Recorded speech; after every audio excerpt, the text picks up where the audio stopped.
कक्षा 10 के सभी प्यारे विद्यार्थियों का आज के इस वीडियो में स्वागत अभिनंदन। आपके जो 10वीं बोर्ड परीक्षा का जो आपके 12 मार्च 2025 को जो आपका हिंदी का पेपर होगा उसके लिए वीडियो काफ़ी इंपॉर्टेंट होने वाला है, क्योंकि इस वीडियो में हम बात करेंगे आपके जो 8 मॉडल पेपर के। ठीक है, इस वीडियो में हम 8 मॉडल पेपर को कवर करेंगे और यहाँ पर आपके जो इंपॉर्टेंट क्वेश्चन पेपर का यहाँ पर सॉल्यूशन किया जाएगा और ये सभी के सभी क्वेश्चन आपके जो संजीव डेस्क वर्क के उन सभी का आपको एक साथ जो रिविज़न होने वाला है। तो 8 मॉडल पेपर एक साथ अगर आप कवर करेंगे तो निश्चित रूप से आपका एक भी प्रश्न गलत नहीं होगा और आपकी रिवीजन हो जाएगा और बहुत ही शानदार तैयारी आपकी होने वाली है। तो इसकी पीडीएफ भी आपको मिल जाएगी। इसके अलावा आपने ऐप के ऊपर इन सभी जो मॉडल पेपर, इन सभी जो 9 मॉडल पेपर आपके जो संजीव डेस्क वर्क के दे रखे हैं उन सभी का आप टेस्ट भी दे सकते हैं और ये सभी टेस्ट आप जो ऐप के ऊपर दे सकते हैं। इन सभी का लिंक आपको अपने व्हाट्सअप ग्रुप में मिल जाएगा अथवा इस वीडियो के नीचे डिस्क्रिप्शन बॉक्स में भी दे रखा है, वहाँ पर आप क्लिक करके सभी टेस्ट वहाँ पे दे सकते हैं। तो वीडियो को शुरू से अंत तक देखना है, जिससे कि आपका जो रिवीजन हो जाएगा और सभी इंपॉर्टेंट प्रश्न इस वीडियो में चर्चा करने वाले हैं। तो ये आपके सामने मॉडल पेपर नंबर 2 है। तो सबसे पहले बात करते हैं क्वेश्चन नंबर 1 की। पहला प्रश्न आपके सामने है कि किस विकल्प में सर्वनाम से बनी भाववाचक संज्ञा है। तो सर्वनाम से बनी भाववाचक संज्ञा क्या कौन सी है इसमें? विषमता, समता, आर्थिकता और ममता। तो इसका उत्तर हो जाएगा आपके ममता।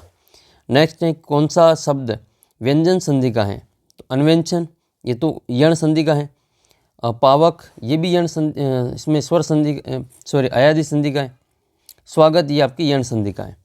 तो ये जो दे रखा आपके उल्लेख, ये आपके क्या हो जाएगा? व्यंजन संधि का हो जाएगा। इसका संधि विच्छेद होता है उत प्लस लेख। जयपुरी शब्द में कौन सा विशेषण है? तो जयपुरी शब्द में आपके जो व्यक्तिवाचक विशेषण हो जाएगा। कश्मीरी सेब, बनारसी साड़ी, ये जयपुरी शब्द, ये सभी आपके क्या हैं? व्यक्तिवाचक हैं। घर प्रत्यय से बनने वाला शब्द असंगत कौन सा है? तो घर प्रत्यय देखो, जादूगर में प्रत्यय है घर, कारीगर में भी घर प्रत्यय है और बाजीगर में भी घर प्रत्यय है, लेकिन नागर शब्द में कोई घर प्रत्यय नहीं है। अगला प्रश्न है क्वेश्चन नंबर 5। हालदार के मानस पटल पर कैप्टन की छवि कैसी रही होगी? जो हालदार साहब हैं उनके मानस पटल पे कैप्टन की छवि कैसी थी? तो फौज के कैप्टन की उनकी छवि थी। संस्कृति का संबंध मानव के किस जीवन से होता है? तो संस्कृति का जो संबंध है वो मानव के जो आंतरिक जीवन से होता है। तो इसका उत्तर हो जाएगा आंतरिक जीवन से। खीरा लजीज होता है लेकिन मैदे पर बोझ डाल देता है। कहाँ नवाब की बात सुनकर लेखक को क्या लिखने का विचार आया? तो एक नई कहानी लिखने का विचार आया था। तो उत्तर हो जाएगा एक नई कहानी। अगला प्रश्न है आपके, शास्त्रों में काशी को किस नाम से पुकारा जाता है? तो शास्त्रों में काशी को आनंद कानन के नाम से पुकारा जाता है। प्रीति नदी में पाँव न बोरियो पंक्ति किसके लिए प्रयुक्त हुई है? तो ये जो पंक्ति है वो उद्धव के लिए प्रयुक्त हुई है। मुख्य गायक भटकता हुआ कहाँ चला जाता है? तो मुख्य गायक जो भटकता हुआ है वो अनहद में चला जाता है। जब अनहद में चला जाता है जो उसके संगतकार होते हैं वो उनको वापस है जो लेकर आते हैं। अगला प्रश्न है कि अट नहीं रही कविता किस महीने की मादकता को प्रकट कर रही है? तो अट नहीं रही कविता जो है वो फागुन महीने की मादकता को प्रकट कर रही है और फागुन महीने में भी कौन सी ऋतु की? तो वसंत ऋतु की जो वर्णन उसमें किया गया है। तो वसंत जो ऋतु का वर्णन आपको उसमें देखने को मिलता है। नेक्स्ट है इहाम कुंभड़ बत्तियाँ को नहीं ते तर्जनी देखी मरी जाही। इसमें जो कुंभड़ बत्तियाँ शब्द हैं इसका क्या अर्थ है? तो कुंभड़ बत्तियाँ शब्द का जो अर्थ है वो आपके हो जाएगा निर्बल व्यक्ति, कमजोर व्यक्ति, निर्बल व्यक्ति को कुंभड़ बत्तियाँ कहा जाता है। शिवपूजन सहाय को उनके पिताजी क्या कहकर पुकारते थे? तो शिवपूजन जो सहाय हैं माता का अंचल पहाड़ के, वो उनको जो उनके पिताजी हैं वो भोलानाथ कहकर पुकारते थे। लेखिका ने गंगटोक को किसका शहर कहा है? तो लेखिका ने जो गंगटोक है उसको मेहनत कश बादशाहों का शहर कहा है।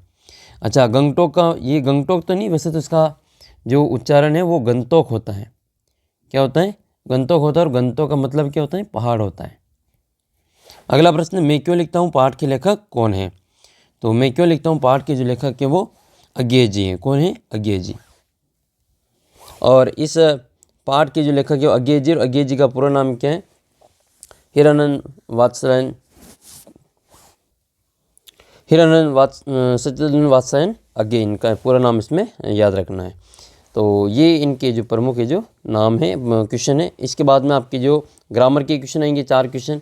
तो जो सर्वनाम निकटस्थ अथवा दूरस्थ व्यक्ति की पदार्थ की ओर संकेत करते हैं उन्हें निश्चयवाचक सर्वनाम कहते हैं। तो निश्चय में आपके निश्चित लिखना है।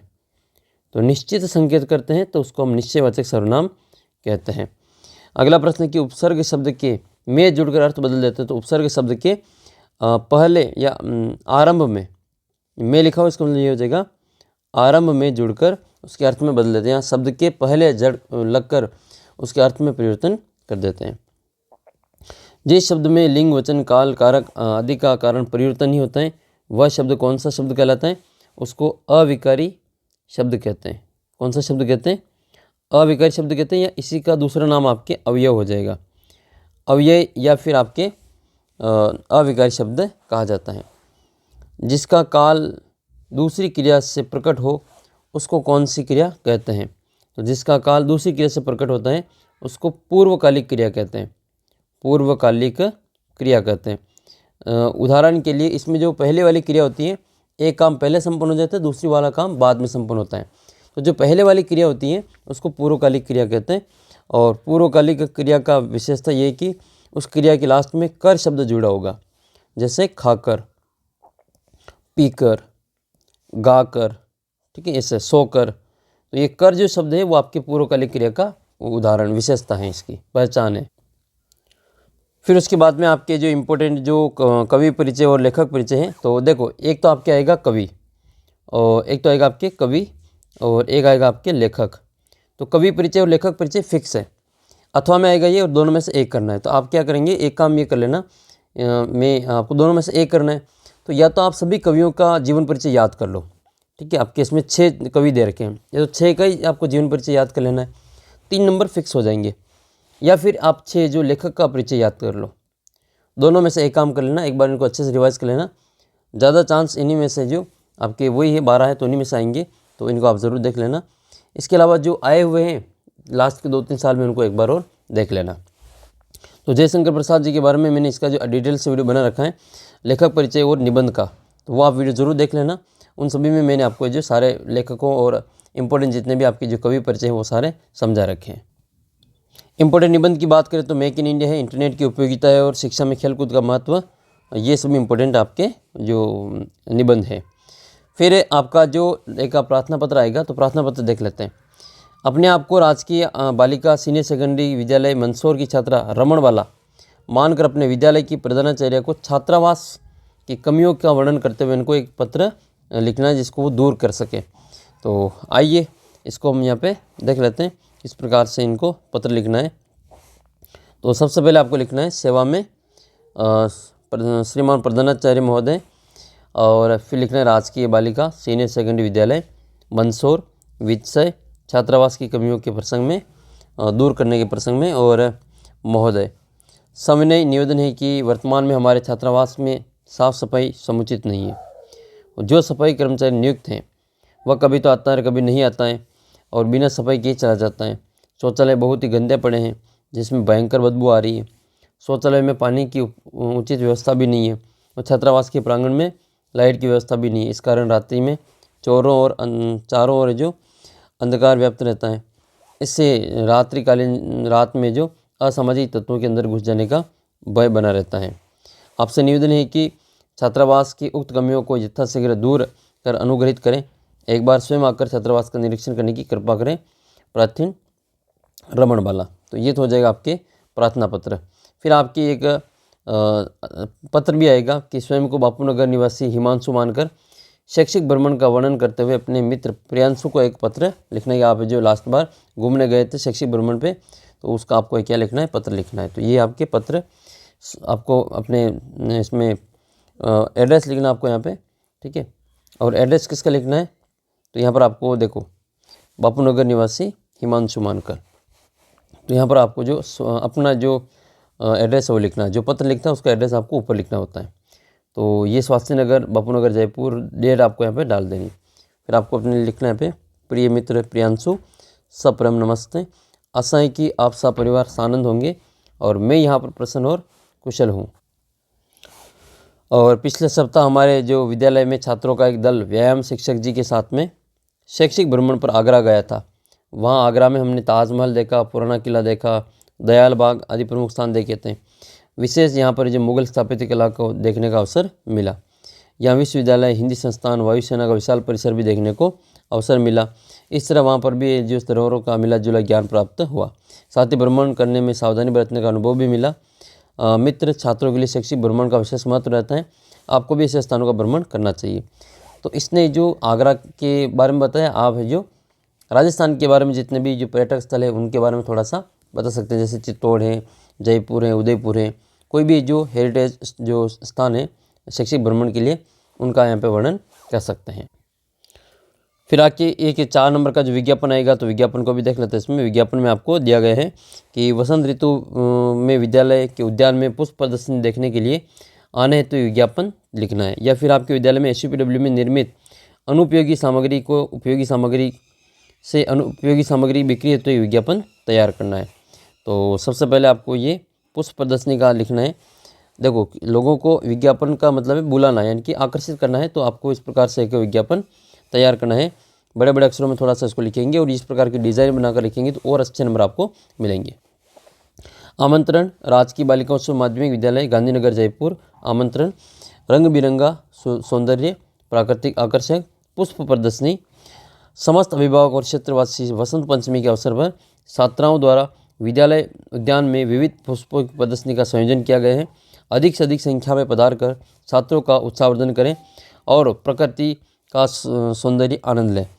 पधारो हमारी पाठशाला, और यहाँ पे प्रधानाचार्य का नाम लिख लेना है। कुछ भी और भी लिख सकते हैं यहाँ पे, ठीक है। तो आपका स्वागत है, इस प्रकार से अभिनंदन है, ये सारी चीज़ें आप इसमें लिखेंगे।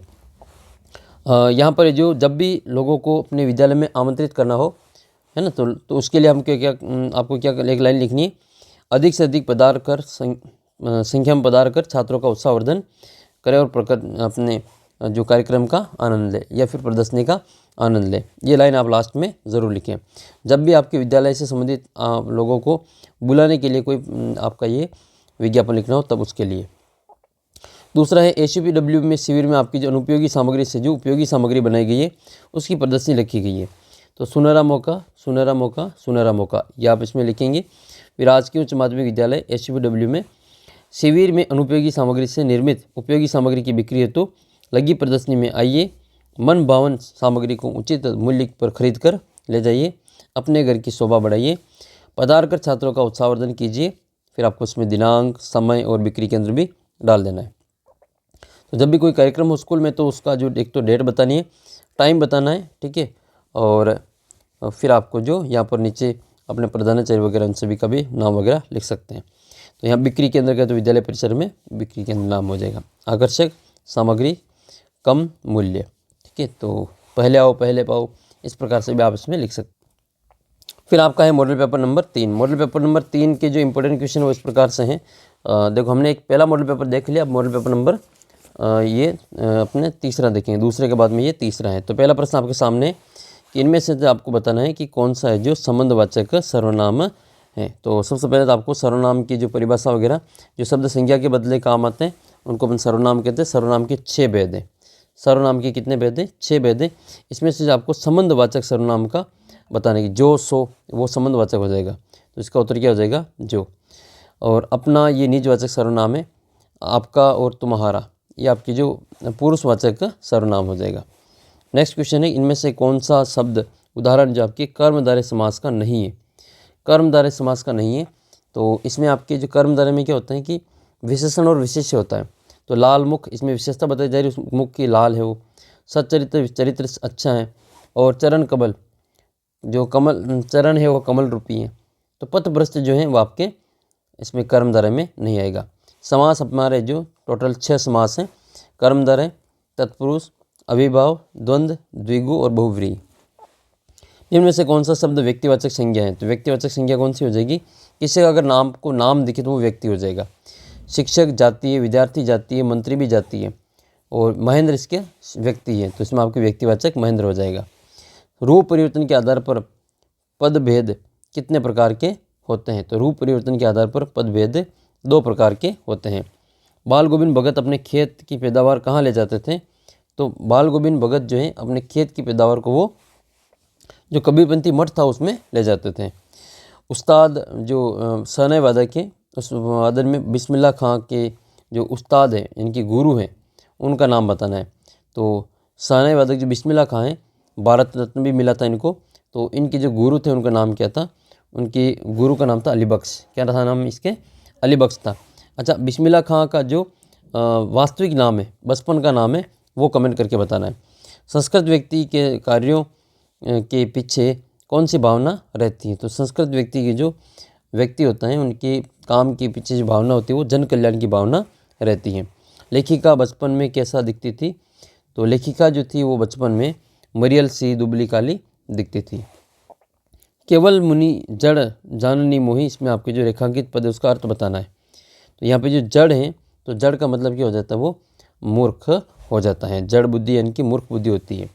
संगतकार जानबूझकर स्वर को ऊंचा न उठाए जाने का क्या समझना चाहिए, तो अगर संगतकार द्वारा जानबूझकर स्वर को ऊंचा नहीं उठाए तो उसको हमें क्या समझना चाहिए, तो उसको ये जो संगतकार की इंसानियत समझना चाहिए, उसको संगतकार की इंसानियत मानवता समझनी चाहिए।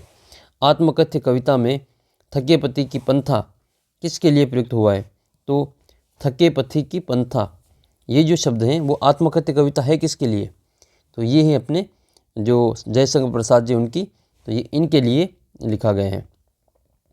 ठीक है, तो ये आपको याद रखना है। अच्छा, जयशंकर प्रसाद जी की जो रचना है ये आत्मकथ्य, ठीक है, ये आत्मकथ्य रूप में आत्मकथा एक प्रकार की। तो इसमें आपको बताएं कि एक तो ये छायावाद के प्रसिद्ध कवि थे, एक तो ये छायावाद के प्रसिद्ध कवि निराला जी और जयशंकर प्रसाद दोनों ही छायावाद के कवि हैं। इसके अलावा इनकी जो प्रसिद्ध रचना है कामायनी, कौन सी रचना है, कामायनी, और कमेंट करके बताना ये इनकी सबसे लोकप्रिय रचना है जिनके ऊपर जो इनको पुरस्कार भी मिला था। कौन सा पुरस्कार मिला था इसके कामायनी रचना के ऊपर, कमेंट करके बताना। कौन सा पारितोषिक मिला था इनको, कमेंट करके बताना कामायनी के ऊपर। अगला प्रश्न है कि फसल कविता हमें किस संस्कृति के निकट ले आती है, तो जो फसल कविता है ये फसल कविता के सबसे पहले तो आपको लेखक याद होना चाहिए, फसल कविता के लेखक कौन है, ठीक है। और फिर आपको जो कमेंट करके बताना है कि फसल कविता के साथ में एक और कविता है, ठीक है, जिसमें जो किसका वर्णन किया गया है। तो ये आपके 12वां क्वेश्चन है, फसल कविता जिसमें किस संस्कृति की ओर ले आती है, तो ये हमें कृषि संस्कृति की ओर ले आती हैं। अगला प्रश्न है कि लेखक के पिताजी उन्हें क्या खिलाते थे, तो लेखक के जो पिताजी उनको गोरस और भात खिलाते थे, जिसका उत्तर आपके ब वाला उत्तर सही हो जाएगा। नेक्स्ट क्वेश्चन है जितेन ने खेदुम को किनका आवास बताया, तो जितेन ने खेदुम को देवी देवताओं का आवास बताया था। ये जितेन नार्गे कौन था, तो ये भाई मधु कांकरिया का एक गाइड और ड्राइवर था। अगला प्रश्न है कि लेखकों के सामने कौन सी व्यवस्था होती है, तो संपादकों का आग्रह होता है, प्रकाशक का तकाजा होता है, आर्थिक आवश्यकता होती है, उपरोक्त सभी इसका उत्तर हो जाएगा। तो द वाला उत्तर इसमें सही हो जाएगा। आपको भी 15 प्रश्नों के उत्तर आपको इस प्रकार से टेबल बना के एक साथ आंसर देना है, ताकि कॉपी चेक करने में आसानी रहे और आपके नंबर और ज़्यादा मिले आपको। दूसरे क्वेश्चन के भी चारों प्रश्नों के उत्तर आपको एक साथ ही लिखना है। जहाँ दो वस्तुओं और व्यक्तियों की तुलना करके एक दूसरे से अधिक या कम बताया जाता है, वहाँ पर विशेषण की कौन सी अवस्था होती है, तो वहाँ पर विशेषण की उत्तरावस्था होती है। कौन सी अवस्था होती है, उत्तरावस्था होती है। जैसे किसी को श्रेष्ठ बताना है, ठीक है, जैसे राम श्याम से श्रेष्ठ है, तो श्रेष्ठतर हो जाएगा, ठीक है, उत्तरावस्था हो जाएगा ये। नेक्स्ट है वे प्रत्यय जो धातु अथवा क्रिया के अंत में लगकर नए शब्दों की रचना करते हैं उनको कृदंत धातु प्रत्यय कहते हैं। तो इसका उत्तर हो जाएगा आपके कृदंत प्रत्यय। जो धातु अथवा क्रिया के अंत में लगते हैं उनको कृदंत कहते हैं, और जो धातु अथवा क्रिया को छोड़ के लगते हैं संज्ञा सर्वनाम विशेषण के पीछे उनको तद्धित प्रत्यय कहते हैं। निश्चय शब्द में कौन सा उपसर्ग है, तो आपके इसमें निस उपसर्ग हो जाएगा। और निस में याद रखना स जो है वो सपेरा वाला आता है और आधा स आता है, ठीक है। उपसर्ग में कभी भी इस स के अलावा दूसरा स आपको देखने को नहीं मिलेगा, तो ये भी याद रखना है। तो उपसर्ग जो होगा, उपसर्ग शब्द में आपके ये सही आता है और हलंत आता है। रामानुज में आपको संधि बतानी है, तो ये राम प्लस अनुज रामानुज, ये आपके दीर्घ संधि का उदाहरण है। दीर्घ स्वर संधि है ना, ये दीर्घ स्वर संधि का उदाहरण है। कवि परिचय की बात करें तो आपको सूरदास जी का कवि परिचय इसमें याद कर लेना है। सूरदास जी के बारे में वैसे तो आपने जो अपने जो किताब है उसमें पढ़ रखा, मैंने आपको पूरा वीडियो बना रखा है, एक बार और देख लेते हैं, इनका समरी हो जाएगी, ये रिवाइज हो जाएगा। भक्ति काल के प्रमुख कृष्ण भक्त थे और सगुण के उपासक थे सूरदास जी। इनका जन्म जो होता है वो 1478 में और निधन 1583 में। मान्यता के अनुसार इनका जो जन्म है वो दिल्ली के निकट सी ग्राम में हुआ था। वो जन्म से अंधे थे, इनकी जन्मान थे, और महाप्रभु वल्लभाचार्य के वो जो प्रमुख जो शिष्य थे, और इनके जो सूरदास जी जो थे वो अष्ट साहब के कवियों में सबसे ज़्यादा प्रसिद्ध थे। वे मथुरा और वृंदावन के बीच में गौ घाट पर रहते थे और श्रीनाथ जी के मंदिर में भजन कीर्तन किया करते थे। सूरसागर, सूर सरावली, साहित्य लहरी इनके प्रमुख 3 ग्रंथ हैं। और सूर जो थे वो वात्सल्य और श्रृंगार के श्रेष्ठ कवि माने जाते हैं। इनमें जो सबसे प्रमुख इनकी जो रचना है वो सूरसागर है। और सूरसागर में जो आपका पाठ है वो सूर के पद जो है, पहला पाठ सूर के पद हैं। तो सूर के जो पद हैं वो ब्रह्मर गीत, यहाँ से जो ब्रह्मर गीत है वहाँ से इसके 4 पद लिए गए हैं। और इसकी जो भाषा है सूर जी की वो ब्रज भाषा है। कौन सी भाषा है? ब्रज भाषा में वो लिखा करते थे। यतीन्द्र मिश्र का भी जीवन परिचय देख लो इसमें। यतीन्द्र मिश्र जी जो है वो इनका जो जन्म है वो 1977 में अयोध्या उत्तर प्रदेश में होता है। और लखनऊ विश्वविद्यालय से उन्होंने हिंदी में एमए किया था।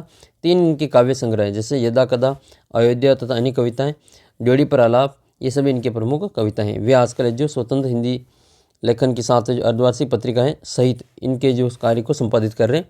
1999 में इन्होंने साहित्य और कलाओं का संवर्धन और अनुशीलन के लिए एक सांस्कृतिक न्यास विमला देवी फाउंडेशन का भी संचालन उन्होंने किया है।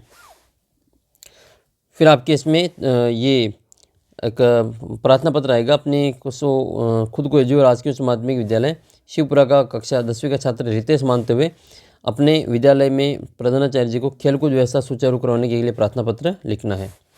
तो यहाँ पर आपको प्रार्थना पत्र लिखना है।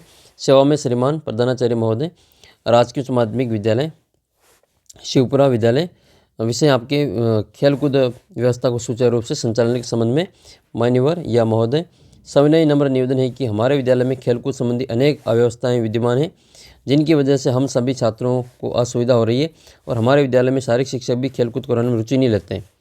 अभी तक जो खेल मैदान की सफाई भी नहीं हुई है और अगले माह जो क्षेत्रीय और जिला स्तरीय जो खेलकूद प्रतियोगिताएं आरंभ होने जा रही हैं।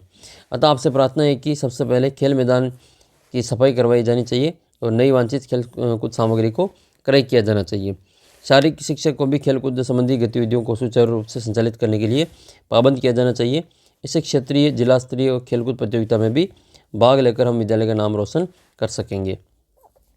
आशा है कि आप हमारी प्रार्थना पर व्यक्तिगत रूप से ध्यान देकर खेल कूद व्यवस्था अविलंब सुचारू रूप से संचालित करवाने की कृपा करेंगे। ससम्मान प्रार्थी का नाम लिखा हुआ है रितेश और कक्षा 10 का विद्यार्थी है। यहाँ पर लिखना आपको दिनांक। फिर अपना मॉडल पेपर नंबर 4 है। मॉडल पेपर नंबर 4 के भी प्रश्न तो देख लेते हैं। मॉडल पेपर नंबर 4 का जो पहला प्रश्न ये है कि इनमें से जो विशेषण बताना है। पहला प्रश्न ये है कि ईमानदार व्यक्ति का सम्मान होता है, किस शब्द में विशेषण है? तो विशेषण क्या होता है? जो शब्द संज्ञा या सर्वनाम की विशेषता बताता है। इसमें जो व्यक्ति की विशेषता वो ईमानदार है, तो इसमें ईमानदार क्या हो जाएगा? विशेषण हो जाएगा। तो विशेषण क्या होगा इसमें? आपके ईमानदार होगा। और अगला प्रश्न आपका ये है कि इनमें कौन सा शब्द अन उपसर्ग से निर्मित नहीं है, मतलब जिसमें अन उपसर्ग नहीं लगा हुआ है? तो ये अन प्लस इच्छा हो जाएगा, ठीक है। अन प्लस उचित हो जाएगा, ठीक है। और अन प्लस उपम हो जाएगा और अनु प्लस गमन हो जाएगा। तो इसमें जो अनु है वो उपसर्ग है इसमें अनुगमन में, तो दूसरे में द वाला उत्तर सही हो जाएगा। ये अन प्लस उपम है, अन प्लस उचित है, अन प्लस इच्छा है। कौन सा उदाहरण द्विगु समास का नहीं है? द्विगु का मतलब संख्यावाची होगा और जिसमें संख्यावाची नहीं है वो फिर अपना क्या हो जाएगा? ये इसका उदाहरण होगा। जैसे चतुर्भुज, पंचपात्र, नवनिधि, 12 मास। ये चतुर्भुज तो हैं, लेकिन चतुर्भुज यहाँ पे एक अलग अर्थ देता है, 4 भुजाओं वाले, अर्थात विष्णु के बारे में यहाँ पे कहा जा रहा है। तो ये अर्थ अलग अर्थ निकल रहा है। पंचपात्र का वही होगा, नवनिधि वही है और 12 मास वही है। तो इन तीनों में तो आपका क्या है? द्विगु समास है, लेकिन चतुर्भुज में आपके जो बहुव्रीहि समास हैं। जैसे एक शब्द है आपके दशानन। अब दशानन में भी आपके जो संख्यावाची है 10, तो 10 है आनंद जिसके, अर्थात क्या हो जाएंगे? रावण हो जाएगा। तो वो एक अलग अर्थ देता है, तो उसको अपन बहुव्रीहि समास कहते हैं। तो इसका उत्तर आपके ये बहुव्रीहि करना है। अगला प्रश्न है कि तुम्हें धोखा नहीं देना चाहिए था। वाक्य में जो धोखा शब्द है वो कैसी संज्ञा है? अब धोखा किसी को नहीं तो अपन माप तोल कर सकते हैं, एक भाव है। धोखा एक अमूर्त चीज़ है जिसको हम देख नहीं सकते, केवल महसूस कर सकते हैं। तो ये एक भाववाचक संज्ञा हो जाएगी। तो इसका उत्तर क्या आ जाएगा? भाववाचक संज्ञा। फिर आपके अगला प्रश्न है कि लखनवी अंदाज कहानी किस पर तो कटाक्ष करती है? तो ये जो बनावटी जीवन शैली होती है उसके ऊपर कटाक्ष करती हैं। तो लखनवी अंदाज जो पाठ है, कमेंट करके बताना कि इसके लेखक कौन है। लखनवी अंदाज के जो लेखक हैं वो आपको कमेंट करके बताइए। कहानी है और ये व्यंग्य किया गया इसमें। अगला प्रश्न है कि थर्ड ईयर फिर से खुलने की खुशी में लेखिका के मन में क्यों दब कर रह गई थी? क्योंकि जो थर्ड ईयर फिर से जो खुलने की खुशी लेखिका के मन में क्यों दब कर रह गई थी? तो इसका कारण ये कि जो अगस्त 1947 में देश आज़ाद हो गया था, इसलिए थर्ड ईयर फिर से जो खुलने की खुशी उनके मन में दबकर रह गई थी। बाल गोविंद भगत क्या कार्य करते थे?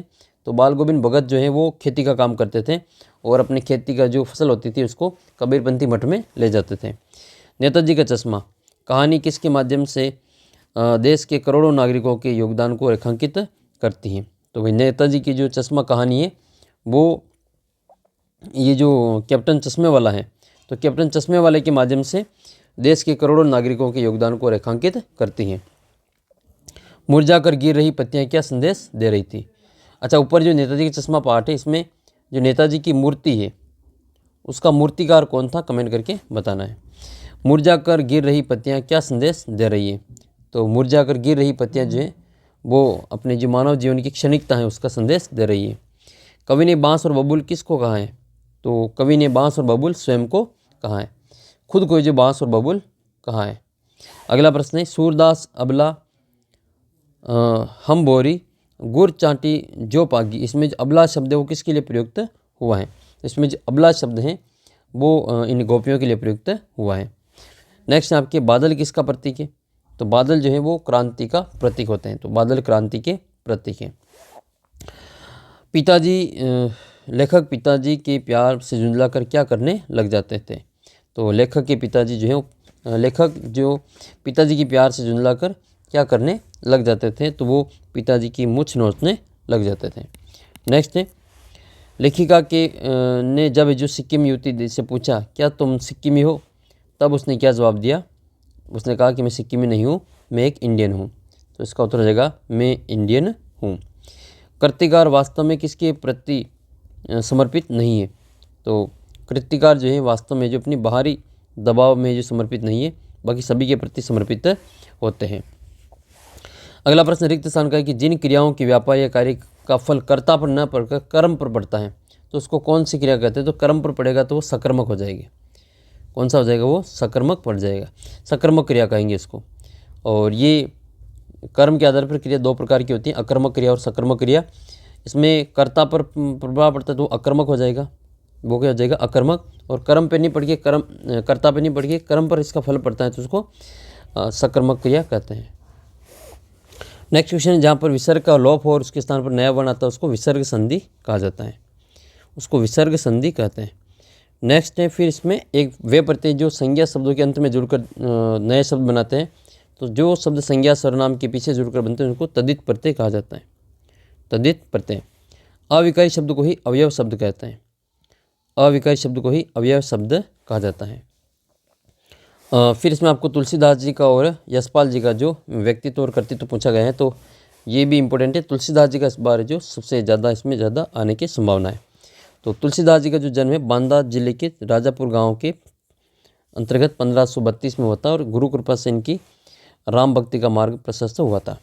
राम भक्ति परंपरा में तुलसी अतुलनीय है और ये रामचरितमानस कवि की अनन्य राम भक्ति और उनके रचनात्मक कौशल का एक मनोरम उदाहरण है। इनकी रचना है रामचरितमानस जो कि अवधी भाषा में लिखी गई है। 1623 में इनका देहांत हो जाता है। उन्होंने रामचरितमानस, विनय पत्रिका आदि ग्रंथों की रचना की थी और इनकी जो रचना है वो अवधी और ब्रज भाषा दोनों में की थी। इनके अलावा इनके बीच में दोहे, सोरठे, गीत, हरि गीतिका, सवैया, कवित सभी संदेश जो पिरोए गए। इनमें जो ये रामचरितमानस है ये अवधी भाषा में लिखा हुआ था। यशपाल जी का जन्म 1903 को पंजाब के फिरोजपुर छावनी में हुआ था। अपनी पढ़ाई लाहौर कॉलेज से की थी और स्वाधीनता संग्राम के क्रांतिकारी की धारा के जुड़ाव के कारण वो जेल भी गए थे। सामाजिक विषमता, राजनीतिक पाखंड, रूढ़ियों के खिलाफ उनकी रचना मुखर है। भाषा की वास्तविकता और सजीवता उनकी रचनागत विशेषता है। इन्होंने कहानियाँ, उपन्यास की रचनाएं की। इनकी कहानियों में तर्क का तूफान और उपन्यासों में आपका जो झूठा सच है वो सबसे ज़्यादा प्रसिद्ध है, जो कि भारत के विभाजन की जो एक मार्मिक दस्तावेज है।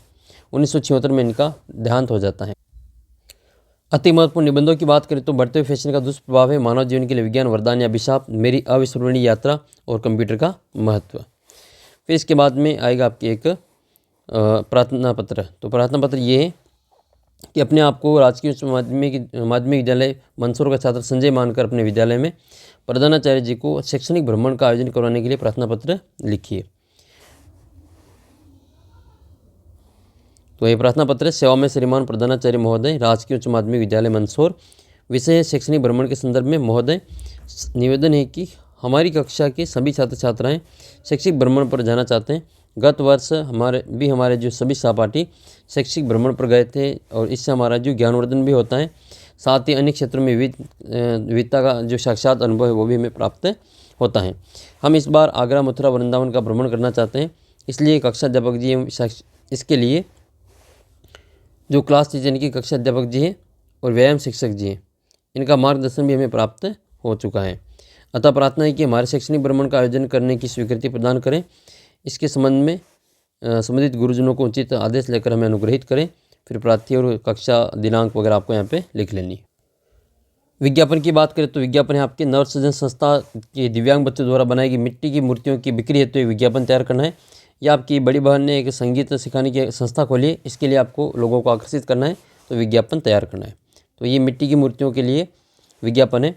सुनहरा अवसर, 20% 30% की छूट, बम्पर सेल, नवसृजन संस्था के दिव्यांग बच्चों के द्वारा क्ले मिट्टी से निर्मित मूर्तियों एवं कलाकृतियों की बम्पर सेल में पधारिए और मन भावन मूर्तियाँ 30% की छूट के साथ ले जाइए। पहले आइए पहले पाइए। समय है प्रातः 11 से 9 बजे तक, रात्रि 9 बजे तक।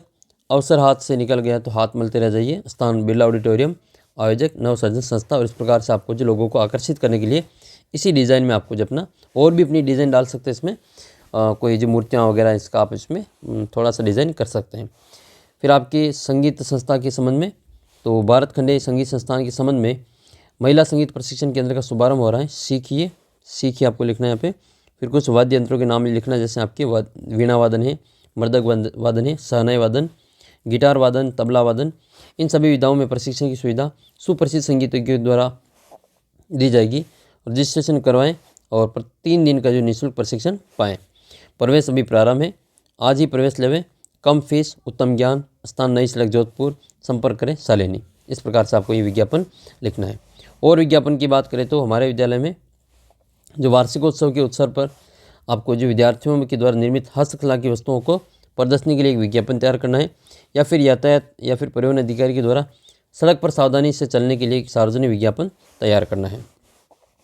तो हस्तकला की भव्य प्रदर्शनी आपके सामने है। सुनहरा मौका महात्मा गांधी उच्च माध्यमिक विद्यालय का वार्षिकोत्सव दिनांक 21 जनवरी 2026 को संपन्न होगा और इसका अपराह्न 2 बजे से सायं 6 बजे तक समय है। और इस समय पर विद्यालय में विद्यार्थियों के द्वारा निर्मित हस्तकला की अनेक वस्तुओं और सुंदर कलात्मक वस्तुओं का प्रदर्शनी लगाई जाएगी। इसमें अधिकाधिक जन भाग लेने का विनम्र अनुरोध करें। कृपया पधार कर विद्यार्थियों का उत्साहवर्धन करें। और प्रदर्शनी के संयोजक का नाम आपको यहाँ पे लिख लेना है। ये यातायात नियमों का पालन करें। इसके संबंध में आपको विज्ञापन तैयार करने की सावधानी हटी, दुर्घटना घटी। यातायात नियमों का पालन करें। सोचिए, घर पर कोई आपकी प्रतीक्षा कर रहा है। वाहन की गति नियंत्रण रखिए। दुर्घटना से देर भली। आपका जीवन अमूल्य है, इसकी रक्षा कीजिए। मत करो इतनी मस्ती, जिंदगी नहीं है सस्ती। आपकी यात्रा मंगलमय हो। राजस्थान पथ परिवहन निगम विभाग, राजस्थान सरकार। ठीक है, ये इस प्रकार से आपको लिखना है। फिर आपके model paper number 5। Model paper number 5 में आपको जो इम्पोर्टेंट प्रश्न है वो ये है कि इनमें से जो कौन सा शब्द सही उपसर्ग युक्त रचना। इनके टेस्ट भी आपको ऐप के ऊपर मिल जाएंगे। ऐप के ऊपर आप इनका टेस्ट भी दे सकते हैं, तो टेस्ट ज़रूर देना। सभी के link in 9 he model paper के जो टेस्ट हैं वो आपको ऐप के ऊपर आपको मिल जाएंगे। तो सही उपयुक्त शब्द का आपको उपसर्ग युक्त शब्द की रचना बतानी है आपको। तो इसका जो सही उपसर्ग वाला शब्द है वो आपको ए ऑप्शन हो जाएगा, बही है प्लस मुखी। पहला ऑप्शन सही है। कौन से शब्द में आपको अक प्रत्यय नहीं दिख रहा है? तो अक प्रत्यय चालक, कारक और बालक, इन सभी में है, लेकिन पलक में कोई अक प्रत्यय नहीं है। फिर नेक्स्ट है, यह तो रमेश की पुस्तक है। इस वाक्य में यह कौन सा सर्वनाम है? तो यह जो है वो आपके निश्चयवाचक है या फिर अनिश्चयवाचक। तो यह जो सर्वनाम है वो आपके निश्चयवाचक सर्वनाम हो जाएगा। ठीक है, पास की वस्तुओं के लिए यह काम में लेते हैं और दूर की वस्तुओं के लिए वह काम में लेते हैं। इसमें निश्चित संकेत हो रहे हैं कि यह निश्चित है ना, तो इसमें निश्चयवाचक हो जाएगा। किस विशेषण की 3 अवस्थाएं होती हैं? तो जो गुणवाचक विशेषण होता है उसकी 3 अवस्थाएं होती हैं। गुणवाचक की 3 विशेषताएं। पिता के सामने मनु भंडारी के भाषण की प्रशंसा किसने की थी? तो डॉक्टर अंबालाल ने जो इनकी जो मनु भंडारी के पिता के सामने इनकी भाषण की प्रशंसा की थी। अच्छा, जो शीला अग्रवाल है वो उनका संबंध आपको याद रखना है। प्रोफेसर शीला अग्रवाल जो है वो मनु भंडारी की जो हिंदी की ये प्रोफेसर थी, है ना, ये इनकी शिक्षिका थी, याद रखना है इनको। और इनका प्रभाव इनकी जो साहित्य पर जो रचना है उनके बहुत ही ज़्यादा पड़ा था। नेक्स्ट है, लेखक के अनुसार नई कहानी के लेखक किस प्रकार के हैं? तो लेखक के अनुसार नई कहानी के जो लेखक हैं वो बिना विचार, भाव या घटना या पात्रों की कहानी के लिखते हैं। नरकट की घास कहाँ पाई जाती है? तो नरकट की जो घास है वो सोन नदी के किनारे पर पाई जाती है। इसका उत्तर लिखना आपको, सोन नदी के किनारे, जो कि बिहार में पड़ती है सोन नदी, वहाँ पर ये पाई जाती हैं। लेखक ने असभ्यता की जननी किसको कहा है? तो लेखक ने असभ्यता की जननी असंस्कृति को कहा है। कवि ने बादल का मानवीकरण किस रूप में किया? तो कवि ने बादल का जो मानवीकरण है वो बच्चे के रूप में किया है। नागार्जुन किस धर्म में दीक्षित हुए थे? तो नागार्जुन जो बौद्ध धर्म में दीक्षित हुए थे। इनके अलावा आपको एक और याद रखना है, जो बदंत आनंद वात्सलायन है, कौशलायन है, तो जो बदंत जी है इनके भी जो बौद्ध धर्म से ही संबंधित थे, तो इनका भी नाम आपको इनके साथ में याद रखना है। ये 1936 में जाते हैं श्रीलंका, नागार्जुन जी, और पहले इनका नाम और था, वैद्यनाथ मिश्र नाम था। फिर वो बौद्ध धर्म में ग्रहण करने के बाद में इनका जो नाम है वो क्या हो जाता है? नागार्जुन हो जाते हैं। 2 साल के बाद में वापस लौटेंगे ये 1938 में, तब इनका जो नाम है वो क्या हो जाएगा? नागार्जुन हो जाएगा। पहले इनका जो मूल नाम है वो क्या थे? वैद्यनाथ मिश्र था। नेक्स्ट क्वेश्चन है, अच्छा बदंत जी का भी अगर आपको वास्तविक नाम पता हो तो कमेंट करके बताना। नेक्स्ट है आपके नाथ शंभुधनु बंज निहारा, इसमें नाथ शब्द का प्रयोग किसके लिए किया गया है? तो नाथ शब्द का जो प्रयोग है वो परशुराम जी के राम के लिए किया गया है। गोपियाँ किसकी एक निष्ठ प्रेम करती है? तो गोपियाँ जो कृष्ण जी से एक निष्ठ प्रेम करती हैं। माँ ने भोलानाथ की गांव पर क्या लगाया था? तो एक पिसी हुई हल्दी इनके गांव पर लगाई थी। यूमथांग की घाटी की क्या विशेषता है? तो यह फूलों से भर जाती हैं। और नेक्स्ट है आपके, लोग बाहरी दबाव के बिना नहीं लिख सकते हैं। तो कौन से लोग नहीं लिख सकते? तो ये आलसी लोग जो होते हैं वो बाहरी दबाव के बिना नहीं लिख सकते। तो उत्तर हो जाएगा इसका ऑप्शन नंबर द। नेक्स्ट है, जिन अवयव शब्दों से क्रिया के निषेध का बोध होता है तो उनको क्या कहते हैं? तो उनको निषेधवाचक क्रिया विशेषण कहा जाता है। निषेधवाचक क्रिया विशेषण कहा जाता है। नेक्स्ट है फिर आपकी चतुरानन और आपके त्रिनेत्र में समास बताना है। तो चतुरानन और त्रिनेत्र किसी अन्य अर्थ का बोध करा रहे हैं। चतुरानन का मतलब 4 है आनंद जिसके अर्थात ब्रह्मा जी के बारे में कह रहे हैं, और त्रिनेत्र 3 है नेत्र जिसके अर्थात शिव जी के बारे में कहा जा रहा है। तो ये बहुव्रीहि समास का उदाहरण है। बहुव्रीहि समास का ये उदाहरण हो जाएगा। बहुव्रीहि समास इसमें आपको लिखना है। बहुव्रीहि इसमें आपको लिखना है। मनोबल शब्द में कौन सी संधि? तो इसका संधि छेद होता है मनः प्लस बल। तो इसका संधि छेद क्या होता है? मनः प्लस बल होता है। ये विसर्ग संधि है। कौन सी संधि है? ये विसर्ग संधि है। हिंदी में अपने 3 संधियाँ हैं, स्वर, व्यंजन और विसर्ग। फिर जो स्वर संधि है उसके पास वापस है जो 5 भेद हैं, जिसमें आपके दीर्घ, गुण, यण, अयादि और वृद्धि। ठीक है, वृद्धि, यण और अयादि, ये आपकी 5 प्रकार की स्वर संधि है। व्युत्पत्ति के आधार पर क्रिया के कितने भेद माने जाते हैं? तो व्युत्पत्ति के आधार पर जो क्रिया के 2 भेद माने जाते हैं। नेक्स्ट आपके जो कवि परिचय की बात करें तो जयशंकर प्रसाद जी और इनके रामवृक्ष बेनीपुर जी, दोनों में से एक आपकी जो 100% आपकी परीक्षा में पूछे जाएंगे, आपको अच्छे से याद कर लेना है। ठीक है, तो वैसे तो मैंने आपके पहले वीडियो में बता दिया, इनको अच्छी प्रकार से एक बार और इनका जो कवि परिचय है वो देख लेते हैं। तो छायावादी कवि है जयशंकर प्रसाद जी। 1889 में वाराणसी में इनका जन्म होता है और घर पर ही रहकर इन्होंने जो हिंदी, संस्कृत, फारसी का अध्ययन किया था और इनका जीवन अत्यंत ही संघर्ष में रहा। 1937 में इनका निधन हो जाता है। इन्होंने नाटक, कहानी, उपन्यास, आलोचना, कविता सभी विधाओं पर लिखा था। और साहित्य, इनका जो प्रसाद जी का जो साहित्य जीवन है, उनकी कोमलता, माधुर्य, व्यक्ति शक्ति, ओज का साहित्य माना जाता है। छायावादी कविता की अतिशय काल्पनिकता और सौंदर्य का सूक्ष्म चित्रण देखने को मिलता है। और इनकी जो प्रमुख रचना है वो कामायनी है। ठीक है, कामायनी इनकी प्रमुख रचना है। फिर रामवृक्ष बेनीपुर जी की बात करें तो इनका जो जन्म है वो बिहार के मुजफ्फरपुर ज़िले के बेनीपुर गांव में हुआ था। रामवृक्ष बेनीपुर जी का 1899 में मैट्रिक की परीक्षा पास करके स्वतंत्रता आंदोलन से जुड़ गए थे। 15 साल की उम्र में इनकी जो पत्र पत्रिका छपना शुरू हो गई थी। अनेक नाटक, कहानी, उपन्यास, यात्रा वृत्तांत और रेखा चित्र लिखे थे इन्होंने। गद्य की विविध विधाओं में लेखन की व्यापक इनको प्रतिष्ठा मिली उनका पूरा जो साहित्य वो बेनीपुर रचनावली के 8 खंडों में प्रकाशित हुआ था। इनकी रचनाओं में स्वाधीनता की चेतना, मनुष्य की चिंता, इतिहास की युगन रूप का जो व्याख्या मिलती है। विशिष्ट शैलीकार होने के कारण इनको कलम का जादूगर कहा जाता है और इनकी जो मृत्यु है वो 1968 में होती है। अच्छा, कमेंट करके बताना कि आधुनिक कबीर किसको कहा जाता है। आधुनिक कबीर किनको कहा जाता है, बताना देखिए कमेंट करके।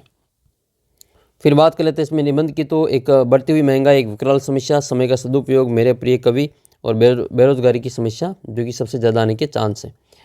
नेक्स्ट है अगला जो आपकी क्वेश्चन है वो आपके एक प्रार्थना पत्र आएगा जिसमें आपके स्कूल में जो विषय अध्यापक की कमी है, जैसे आपके हिंदी या फिर गणित अंग्रेजी की जो टीचर नहीं है, तो अपनी जो विषय अध्यापक की कमी को पूरा करने के लिए कोई वैकल्पिक व्यवस्था करवा के अपनी पढ़ाई पूरी करवाने के संदर्भ में। तो स्वयं को मामराज राजकीय उच्च माध्यमिक विद्यालय मकराना का छात्र मानते हुए अपने प्रधानाचार्य जी को विषय अध्यापकों की कमी के कारण बाधित अध्ययन व्यवस्था के लिए अध्यापकों की वैकल्पिक व्यवस्था सुचारू करवाने के लिए एक प्रार्थना पत्र लिखना है। तो आइए ये भी देख लेते हैं इसमें प्रार्थना पत्र ये है कि सेवा में श्रीमान प्रधानाचार्य महोदय जी, राजकीय उच्च माध्यमिक विद्यालय मकराना विषय अध्यापकों की वैकल्पिक व्यवस्था के संबंध में महोदय, निवेदन है कि 2 माह से हमारी कक्षा विषय अध्यापकों की कमी के कारण अध्ययन में बाधित हो रही है। कक्षा में पढ़ाई न होकर कुछ विद्यार्थी कक्षा में आना ही बंद कर दिया है। आते भी है तो वे विषय अध्यापकों के अभाव में न तो पढ़ाई में रुचि लेते और न ही कक्षा में बैठते हैं। वे पुस्तकालय में या कैंटीन में जाकर अपना समय पूरा करते हैं। अतः आपसे प्रार्थना है कि विषय अध्यापक की कमी को दूर करने के लिए अध्यापकों की सही व्यवस्था करने की कृपा करें, जिससे हमारा अध्ययन कार्य सुचारू रूप से संचालित हो सके, समय पर हमारा जो विषय पाठ्यक्रम है वो पूरा हो सके। आशा है कि हमारी इस प्रार्थना पर अविलंब ध्यान देकर जो हमें अनुग्रहित करेंगे। दिनांक है आपके और प्रार्थी का नाम आपको कक्षा लिख लेनी है। चलिए नेक्स्ट मॉडल पेपर नंबर आपका 6 है, इसको भी सोल्व कर लेते हैं। लिखना शब्द में आपको लिखना क्रिया में आपको भाववाचक संज्ञा से कौन सा शब्द बनेगा वो आपको बताना है। तो लिखना से भाववाचक संज्ञा शब्द आपको बताना है। क्रिया से भाववाचक संज्ञा का जो निर्माण किया जा सकता है, लिखावट है, लेख है या फिर लेखन है या फिर लिखता है, तो इसका उत्तर हो जाएगा आपके लिखावट। भाववाचक संज्ञा क्या हो जाएगी, लिखावट हो जाएगी, इसमें आवट प्रत्यय लगा होगा। उसने नहाकर भोजन किया, इस वाक्य में नहाकर शब्द है वो किस काल का उदाहरण है, तो ये कर आ रहा है, देखो नहाना के पीछे कर, तो ये हो जाएगा आपका पूर्वकालिक क्रिया। पूर्वकालिक क्रिया दो काम एक साथ दो काम संपन्न होते हैं, जिसमें एक काम दूसरे काम से पहले संपन्न हो जाते हैं, तो जो क्रिया पहले संपन्न होती है उसको पूर्वकालिक क्रिया कहते हैं। जैसे उसने नहाकर भोजन किया, तो भोजन करने से पहले वो नहा लिया, तो ये नहाकर, तो जिसके साथ में जो कर आता है वो आपके पूर्वकालिक क्रिया होती है। प्रेरणार्थक क्रिया क्या होती है, जो किसी से दूसरे से काम करवाते हैं। जैसे सरपंच ने तालाब बनवाया, तो इसमें काम खुद सरपंच नहीं कर रहे, वो दूसरों से काम करवा रहे हैं, प्रेरित कर रहे हैं, तो वो प्रेरणार्थक क्रिया हो जाएगी। जैसे राम ने पत्र लिखवाया, तो राम ने खुद पत्र नहीं लिखा, किसी दूसरे से लिखवाए हैं, तो इसमें आपके वाया आता है लास्ट में, खुद वाया, लिखवाया, काम करवाया, ये सभी आपके इसमें प्रेरणार्थक में आएंगे। समुच्चय बोधक अवयव कौन सा है, तो इसमें जो समुच्चय बोधक अवयव, तो जो दो को जोड़ने का काम करता है वो समुच्चय बोधक अवयव कहलाता है। हाय, आह, अपितु, समीप, तो इसमें जो अपितु है वो दो को जोड़ने का कार्य कर रहा है, तो इसमें समुच्चय बोधक अवयव हो जाएगा। ये जो हाय और आ है, जो जिसमें आपकी उल्टी आई लिखे हुए, इसको विस्मयादि बोधक चिन्ह कहते हैं, और ये जो आपके अवयव है वो विस्मयादि बोधक अवयव कहलाते हैं। दुख, घृणा, आश्चर्य, पीड़ा, ठीक है, ये सभी आपके जो डर, इन सभी में आपके जो विस्मयादि बोधक अवयव काम में आते हैं। निश्चय शब्द संस्कृत के किस शब्द से बना है, तो इसमें निश्चय में जो उपसर्ग होता है वो निश होता है, निश, तो ये निश उपसर्ग हो जाएगा। बिस्मिल्लाह खान ने संगीत की आरंभिक प्रेरणा किससे ली थी, तो बिस्मिल्लाह खान जो है इन्होंने संगीत की जो आरंभिक प्रेरणा है वो अपने रसूलन बाई और बतूलन बाई से ली थी, तो रसूलन बाई और बतूलन बाई का नाम याद रखना है। छठा प्रश्न आपके, हालदार साहब कस्बे में क्यों रुकते थे, तो हालदार साहब जो है कस्बे में पान खरीदने के खाने के लिए रुकते थे। लेखिका को कैसा जीवन पसंद नहीं था, तो लेखिका को जो महानगरीय फ्लैट में रहना ये पसंद नहीं था। यशपाल को जेल क्यों हुई, तो क्रांतिकारी धारा से जुड़ने के कारण यशपाल जी को जेल हुई थी। नेक्स्ट है फिर आपके, फसल कविता के माध्यम से कवि किनको संदेश देना चाहता है, तो फसल कविता के माध्यम से कवि जो है वो किसानों को संदेश देना चाहते हैं। आँख हटाता हूँ तो हट नहीं रही, पंक्ति में किसकी आबा हट नहीं रही है, तो इसका उत्तर हो जाएगा आपके जो फागुन की जो मादकता है आभा है वो हट नहीं रही है। नेक्स्ट क्वेश्चन फिर आपके गोपियों ने सच्चे कृष्ण को सच्चे प्रेमी के स्थान पर क्या उपमा दी? तो एक कुटिल राजनीतिज्ञ की उपमा दी थी। मुख्य गाय के साथ स्वर कौन साधता है? तो मुख्य गाय के साथ जो स्वर साधता है वो उसका शिष्य, दूर से चलकर आया कोई रिश्तेदार, उनका छोटा भाई, या इनमें से कोई भी जो हो सकता है। तो उसका उत्तर हो जाएगा इनमें से कोई से भी हो सकता है। भोलानाथ को कौन सी शरारत महंगी पड़ी? तो भोलानाथ का जो चूहे के बिल में पानी डालने ये जो इसको शरारत वो महंगी पड़ी थी। तो इसका उत्तर हो जाएगा ये ऑप्शन। अच्छा, कमेंट करके बताना कि भोलानाथ ने जब चूहों के बिल में पानी डाला तो उसमें से क्या निकला था। अगला प्रश्न है गंतोक में श्वेत पताएं किस अवसर पर फहराई जाती हैं? तो गंतोक में जो श्वेत पताकाएं वो शोक के अवसर पर फहराई जाती हैं। किस नदी में बम फेंककर सैनिकों ने हजारों मछलियों को मार दिया था? तो इसका उत्तर हो जाएगा आपके ब्रह्मपुत्र नदी में। नेक्स्ट क्वेश्चन है फिर आपकी क्वेश्चन नंबर दूसरे का फर्स्ट, तत्पुरुष समास के कितने अन्य भेद होते हैं? तो तत्पुरुष समास के 2 अन्य भेद होते हैं। एक तो हो जाएगा आपका द्वंद्व, एक तो कर्मधारय हो जाएगा और एक आपका द्वंद्व हो जाएगा। नेक्स्ट, जो शब्द किसी वस्तु, पदार्थ, जगह की मात्रा, तोल, माप का बोध कराते हैं। देखो, मात्रा, तोल, माप का बोध कराते हैं तो इनको कौन से शब्द कहलाते हैं? तो वे परिमाणवाचक कहलाते हैं। क्या कहलाते हैं? परिमाणवाचक कहलाते हैं। तो इसमें क्या लिखेंगे? परिमाणवाचक। ये परिमाणवाचक विशेषण के दो या इसमें सर्वनाम के दो ये लिखेंगे। अगला प्रश्न है कि ये धातु के अंत में प्रत्यय ये प्रत्यय धातु के अंत में लगकर कर्तावाचक शब्द का निर्माण करते हैं। तो ये कौन से प्रत्यय होते हैं? तो ये कृदंत प्रत्यय होते हैं। कौन से? कृदंत प्रत्यय, जो कि धातु के अंत में लगकर जो नए शब्द बनाते हैं। मैं अपने आप पढ़ता हूँ, यह वाक्य किसका उदाहरण है? तो अपने आप, ये खुद के लिए काम में ले रहा है। तो लेखक जो खुद के लिए काम में लेता है उसको अपन निजवाचक सर्वनाम कहते हैं, या निजवाचक हो जाएगा इसका उत्तर, निजवाचक सर्वनाम। कवि परिचय की बात करें तो मंगलेश डबराल जी का कवि परिचय देखने वाले हैं, और मनु भंडारी जी का, जो कि लास्ट बार आया भी था मनु भंडारी जी का, तो ये भी याद रखें। कवि मंगलेश डबराल का जन्म 1948 को टिहरी गढ़वाल उत्तरांचल में हुआ था, उत्तराखंड जिसको कहते हैं। वहाँ के गांव का नाम है काफल पानी। उनकी शिक्षा दीक्षा देहरादून में हुई थी और दिल्ली आकर उन्होंने अनेक समाचार पत्रों का संपादन भी किया था। भोपाल के भारत भवन में इन्होंने जो प्रकाशित पूर्व ग्रह, इलाहाबाद और लखनऊ से प्रकाशित अमृत प्रभाव, इनमें सहायक संपादन का कार्य किया था। और इन्होंने मंगलेश जी की जो कविताएं हैं उनमें सामंती बोध और पूंजीवादी छल सदम दोनों के प्रतिकार थे। उनकी कविता सौंदर्य बोध का सूक्ष्म और भाषा पारदर्शी है। इन्होंने पहाड़ पर लालटेन, घर का रास्ता, हम जो देखते हैं, आवाज़ भी एक जगह है, जैसे काव्य संग्रह लिखे थे। वे आजकल नेशनल बुक ट्रस्ट से जुड़े हुए हैं। बात करें मनु भंडारी जी की, तो इनका जन्म 1931 को मध्य प्रदेश के भानपुरा, जो मंदसौर जिला है, वहाँ पर होता है। इनकी शिक्षा दीक्षा राजस्थान में होती है। 10वीं तक की शिक्षा, इंटर तक की वो राजस्थान में होती है। स्वतंत्रता तो शिक्षा जो हिंदी साहित्य की एक प्रमुख हस्ताक्षर थी मनु भंडारी, और इन्होंने कहानियाँ हो या फिर उपन्यास, उनमें भाषा और शिल्प की सादगी का जो प्रामाणिक अनुभूति मिलती है। हिंदी कथा साहित्य की प्रमुख लेखिका की रचनाओं में स्त्री मन से जुड़ी अनुभूतियों को देखा जा सकता है। अनेक इन्होंने उपन्यास लिखे और आत्मकथा लिखी है। इसके अतिरिक्त उन्होंने फिल्म और टेलीविज़न में धारावाहिक के लिए पटकथाएँ भी लिखी थी, और इनकी जो मृत्यु है वो 15 नवंबर 1921 को हो गई है। फिर इसके बाद में आएगा आपके एक निबंध, 6 नंबर का निबंध है, जिसमें आपकी नारी सशक्तिकरण और विद्यार्थी जीवन में अनुशासन। हो सकता है कि आपके ये वाला जो निबंध है वो आपको देखने को मिले। 21वीं सदी का भारत भी आ सकता है, और भ्रष्टाचार एक विकराल समस्या है।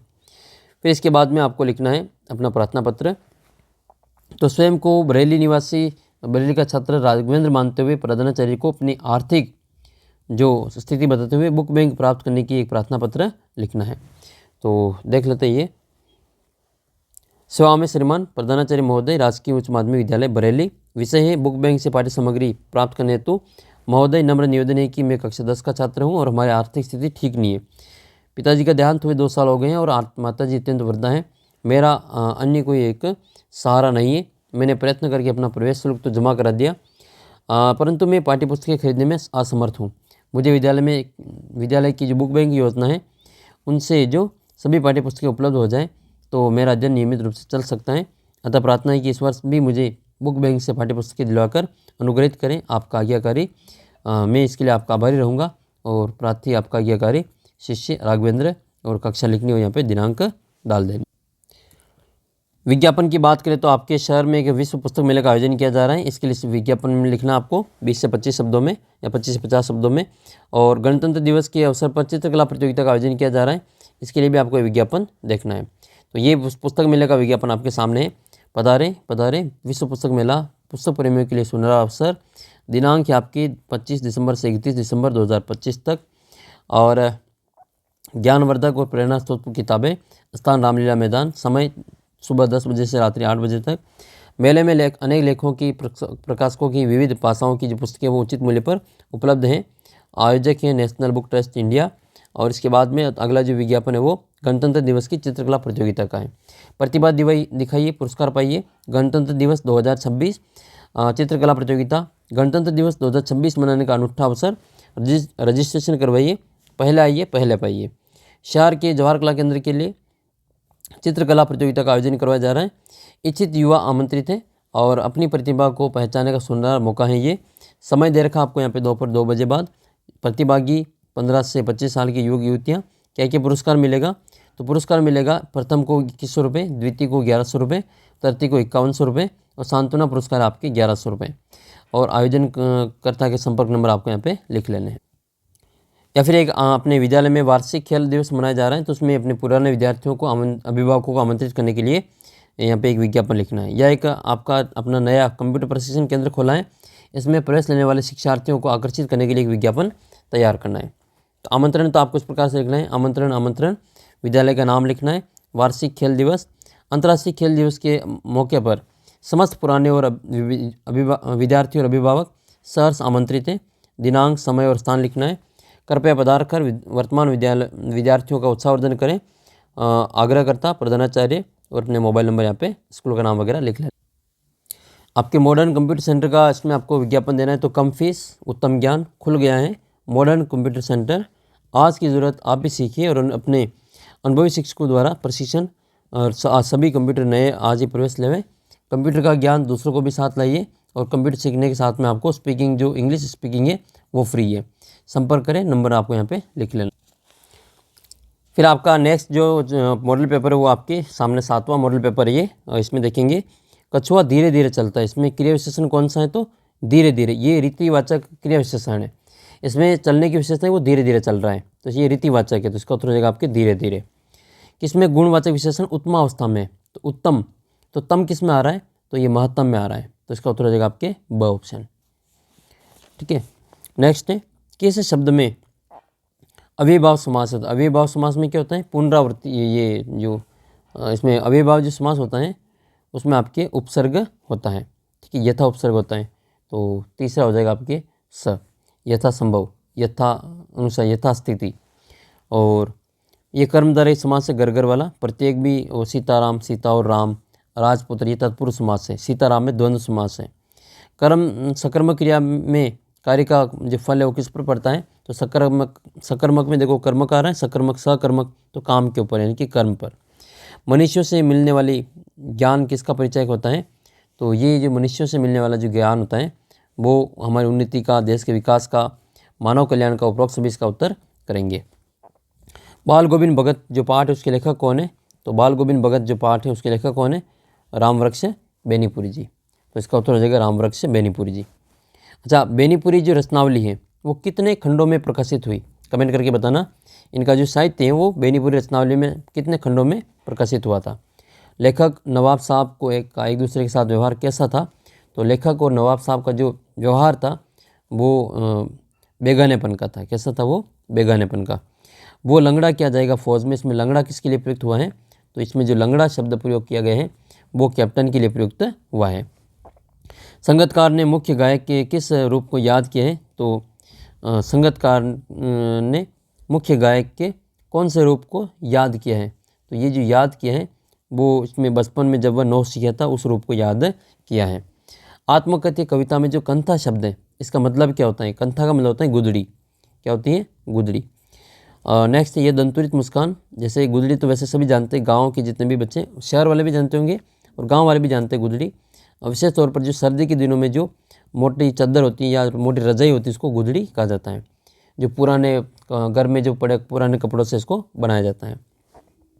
यह दंतुरित मुस्कान कविता में कवि किसकी मुस्कान का मनोहारी वर्णन करता है? तो 11वें का उत्तर हो जाएगा आपके, यह छोटे बच्चे की मुस्कान का वर्णन करता है। तुलसीदास के द्वारा रचित जो रामचरितमानस है, इसकी भाषा कौन सी है? तो इसकी भाषा है आपके अवधी भाषा। ठीक है, अवधी भाषा इसका उत्तर रहेगा। जबकि इसकी 2 रचनाएं जो ब्रज भाषा में लिखी हुई थी, कमेंट करके बताना कौन सी वो रचना है जो ब्रज भाषा में लिखी हुई थी, आपकी किताब में दे रखा है। रामचरितमानस उत्तर भारत का एक प्रमुख जो ग्रंथ है। सांप के डर कर भोलानाथ ने कहाँ पर शरण लेती? तो सांप से डरकर भोलानाथ ने कहाँ पर शरण लेती? ये माता के अंचल में शरण लेती। इसका उत्तर हो जाएगा माता के अंचल में। नेक्स्ट है, अच्छा, भोलानाथ जो है वो अपनी माँ को क्या कहकर पुकारते थे? अपनी माँ को क्या कहकर पुकारते थे? अपने पिताजी को क्या कह के पुकारते थे? कमेंट करके बताना। लेखिका ने साना साना हाथ जोड़ी में प्रार्थना किससे सीखी थी? तो एक नेपाली युवती से सीखी थी। अच्छा, ये साना साना हाथ जोड़ी, इसका अर्थ क्या होता है? कमेंट करके बताना। साना साना हाथ जोड़ी, इसका अर्थ आपको कमेंट करके बताना है। लेखक के किसके आधार पर जब अपना लेख लिखा? तो लेखक ने किसके आधार पर अपना लेख लिखा? तो अपनी अनुभूति के आधार पर वो लेख लिखा था। नेक्स्ट है रिक्त स्थानों की पूर्ति। जब व्यंजन का स्वर से या व्यंजन से योग होता है तो उसको कौन सी संधि कहते हैं? उसको व्यंजन संधि कहते हैं। और स्वर का स्वर से होता है तो स्वर संधि है। जो सर्वनाम शब्द वाक्य के बीच में संबंध का बोध कराते हैं उनको संबंधवाचक का सर्वनाम कहते हैं। संबंध बोधक या संबंधवाचक सर्वनाम कहते हैं। अपने जो सर्वनाम है वो 6 भेद है सर्वनाम के, जो शब्द संज्ञा के बदले काम आते हैं उनको सर्वनाम कहते हैं। हिंदी भाषा में किस भाषाओं के विसर्ग भी प्रयुक्त होते हैं? तो विदेशी भाषाओं के जो विसर्ग है वो भी प्रयुक्त होते हैं। और हिंदी में हिंदी उपसर्ग जो है वो आपके 3 प्रकार के होते हैं। हिंदी भाषा में 3 प्रकार के उपसर्ग उपलब्ध हैं। संस्कृत के उपसर्ग, हिंदी के उपसर्ग और विदेशी भाषा उर्दू के उपसर्ग, जिसमें हमारे जो उपसर्गों की संख्या टोटल वो मूल उपसर्ग 22 है। जो संज्ञा शब्द प्राणियों और वस्तुओं के समूह का बोध कराते हैं उनको समूहवाचक कहते हैं। समूहवाचक या फिर इनको जो संज्ञा शब्द प्राणियों और वस्तुओं के समूह का बोध कराते हैं उनको जातिवाचक संज्ञा कहते हैं। कौन सी संज्ञा? ये जातिवाचक संज्ञा हो जाएगी। बात कर लेते हैं कवि परिचय की। तो सूर्यकांत त्रिपाठी निराला जी ही इनका कवि परिचय इसमें देख लेते हैं। नेक्स्ट हम देखते हैं। फिर देखो, निराला जी का जो जन्म है वो जो महिषादल है वहाँ पे हुआ था, मेदिनीपुर कहते हैं इसको, 1899 में। और इनकी शिक्षा भी महिषादल में 9वीं तक हुई थी। और स्वाध्याय में इन्होंने स्वाध्याय से इन्होंने संस्कृत, बांग्ला और अंग्रेजी का ज्ञान अर्जित किया था। वे संगीत और दर्शन शास्त्र के गहरे अध्येता थे। इनका जो जीवन पर विशेष प्रभाव पड़ा वो रामकृष्ण परमहंस और उनके शिष्य विवेकानंद जी की विचारधारा का उन पर विशेष प्रभाव पड़ा। उनका जीवन पारिवारिक दुखों और संघर्षों से भरा था। देहांत 1961 में हो जाता है। इनकी प्रमुख रचनाएं हैं तो अनामिका है, परिमल है, इनके काव्य संग्रह हैं। इन्होंने उपन्यास, कहानी, आलोचना, निबंध भी लिखे और ये विस्तृत सरोकार के कवि थे। दार्शनिकता, विद्रोह, क्रांति, प्रेम, ये तरलता, ये प्रकृति का विराट उदात चित्र उनकी रचनाओं में देखने को मिलता है। बदंत आनंद कोसलायन है, इनका जो देख लेते हैं। इनका जन्म 1905 में पंजाब के अम्बाला जिले की सुहाना गांव में हुआ था। बचपन का नाम इनका क्या था? हरदास था। और बदंत आनंद कोसलायन ये एक बौद्ध भिक्षु थे। क्या थे? ये एक बौद्ध भिक्षु थे। जैसे नागार्जुन भी बौद्ध भिक्षु थे, बौद्ध धर्म को उन्होंने अपनाया था श्रीलंका जाके, वैसे ये बौद्ध भिक्षु थे। अच्छा, नागार्जुन का जो बचपन का नाम है वो कमेंट करके बताना। ठीक है, नागार्जुन का जो बचपन का नाम है वो कमेंट करके बताना। देखिए, हिंदी सेवक, जैसे कोसलायन जी का बचपन का नाम हरदास है वैसे उनका भी नाम है। हिंदी सेवक कोसलायन जी बौद्ध भिक्षु थे। इन्होंने बौद्ध धर्म का प्रचार प्रसार करके जीवन को समर्पित कर दिया। इनकी प्रमुख पुस्तकें भिक्षु के पत्र हैं, जो भूल न सका, हाँ ऐसी दरिद्रता, बहानेबाजी, यदि बाबा ना होते, रेल का टिकट, कहाँ क्या होता, ये प्रमुख हैं। इन्होंने हिंदी साहित्य सम्मेलन, प्रयाग राष्ट्रीय भाषा समिति, वर्धा के माध्यम से इन्होंने देश विदेश में हिंदी का प्रचार प्रसार किया था। और सरल सहज बोलचाल की भाषा में लिखे गए निबंध, संस्मरण, यात्रा वृत्तांत इनके काफ़ी चर्चित रहे। वे गांधी जी के साथ लंबे अरसे तक वर्धा में रहे थे और 1988 में इनका निधन हो जाता है। निबंध की बात करें तो बेटी बचाओ बेटी पढ़ाओ का निबंध इंपॉर्टेंट है। बाल विवाह एक अभिशाप, राजस्थान के पर्वोत्सव और मनोरंजन के आधुनिक साधन। और इसमें बात कर लेते हैं अपने इसमें प्रार्थना पत्र की। तो प्रार्थना पत्र की छात्र कल्याण कोष या छात्र सहायता फंड से परीक्षा शुल्क से राशि प्राप्त करने के लिए अपने प्रधानाचार्य जी को एक प्रार्थना पत्र लिखना है। या स्वयं को रसालगढ़ निवासी सुरेश मानकर अपने छोटे भाई मोहन को शिक्षा का महत्व बताते हुए पत्र लिखना है। दोनों देख लेते हैं। मैं सेवा में श्रीमान प्रधानाचार्य महोदय राजकीय उच्च माध्यमिक विद्यालय अजमेर, विषय परीक्षा शुल्क के संबंध में। महोदय, मैं कक्षा 10 के विद्यार्थी हूँ और 2 वर्ष पूर्व मेरे पिताजी का निधन हो गया था। जब परिवार में कमाने वाला सदस्य कोई नहीं है, वृद्ध माता जी घरेलू काम करके किसी प्रकार से घर खर्च चलाती हैं। इस प्रकार आर्थिक स्थिति बहुत खराब होने से मैं परीक्षा शुल्क की व्यवस्था करने में असमर्थ हूँ। मैंने पिछली योग्यता परीक्षा में जिला स्तर पर द्वितीय स्थान प्राप्त किया था और पूर्व कक्षा में विद्यालय से मुझे छात्र कोष से सहायता मिली थी। प्रार्थना है कि इस वर्ष भी मुझे जो परीक्षा शुल्क की राशि छात्र सहायता कोष से दिलाकर अनुग्रहित करेंगे। प्रार्थी नाम लिखना आपको, आज्ञाकारी शिष्य, दिनांक लगा देनी है और कक्षा लिख लेनी है। शिक्षा के महत्व के बारे में तो रसालगढ़ आपको अपना एड्रेस लिखना है, दिनांक, फिर आपको प्रीज, अनुज, सोहन, जो भी नाम आपका इसमें, मोहन, सस्नेह, सुभाषिस, कल ही तुम्हारा पत्र प्राप्त हुआ था। समाचार अवगत हुए। तुम्हारी अर्धवार्षिक परीक्षा के परिणाम को देखकर ज्ञात हुआ कि तुम पढ़ाई में अभी बहुत अच्छे नहीं रहे हो। परीक्षा के समय तुम्हारा स्वास्थ्य ठीक नहीं था। 3 महीने बाद तुम्हारी बोर्ड की परीक्षा है, अतः स्वास्थ्य के साथ साथ अध्ययन भी विशेष ध्यान देना होगा। बोर्ड परीक्षा के अंक आगे अनेक प्रवेश परीक्षाओं में और नियुक्तियों में भी देखे जाते हैं। मुझे विश्वास है कि यदि तुम मेहनत करोगे तो योग्यता सूची में अपना नाम दर्ज करवा सकते हो।